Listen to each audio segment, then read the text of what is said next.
মধ্যপ্রাচ্যের রাজনীতিতে বড় ধরনের পরিবর্তন এসেছে গাজায় যুদ্ধের কারণে। দীর্ঘদিনের ক্ষমতার ভারসাম্য, কূটনৈতিক সম্পর্ক ও আঞ্চলিক সমীকরণে দেখা দিয়েছে নতুন বাস্তবতা। বিশ্লেষকদের মতে, যুদ্ধ পরবর্তী শান্তি চুক্তি ও এর পরবর্তী সমঝোতাগুলো হয়তো আরও বদলে দেবে এ অঞ্চলের ভূ রাজনীতি।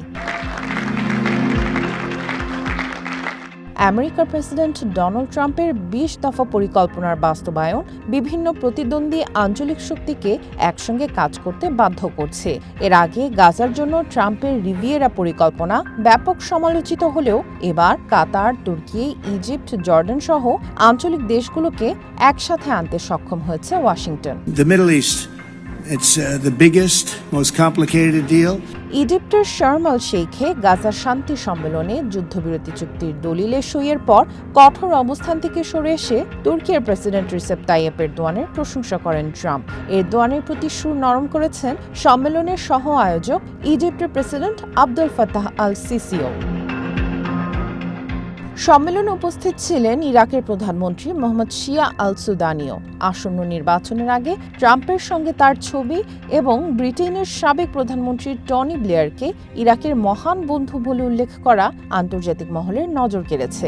এমনকি বাগদাদ গাজায় আন্তর্জাতিক শান্তি বাহিনীতে সেনা পাঠানোর বিষয়টিও বিবেচনা করছে। বিশ্লেষকদের অনেকে মনে করছেন, ইরাক ধীরে ধীরে মধ্যপ্রাচ্যে শক্তিশালী রাষ্ট্র হয়ে উঠতে পশ্চিমা দেশগুলোর সঙ্গে সখ্যতা বাড়াচ্ছে। বিশ্লেষকরা এও বলছেন যে ইরাকের পদক্ষেপে তেহরান অসন্তুষ্ট হলেও গাজায় যুদ্ধবিরতিতে ইরানের সামরিক ও কূটনৈতিক দুর্বলতা প্রকাশ পেয়েছে। আমেরিকা, ব্রিটেন ও ইউরোপের নিষেধাজ্ঞা আবারও পুনর্বহাল হয়েছে। যুদ্ধবিরতির ফলে ইরানের নেতৃত্বাধীন প্রতিরোধ জোটগুলোও এখন অকার্যকর। লেবাননের হিজবুল্লাহ আগের তুলনায় অনেক দুর্বল। সিরিয়ায় আসাদ সরকারের প্রভাব প্রায় শেষ, আর হামাস যুদ্ধবিরতি মেনে নিয়েছে, যে কারণে তাদের অস্ত্র ত্যাগও করতে হতে পারে। গাজায় যুদ্ধ পরবর্তী সময়ে মিডল ইস্টে কূটনীতির নতুন সমীকরণ দেখা যেতে পারে বলে ধারণা অনেক বিশ্লেষকের।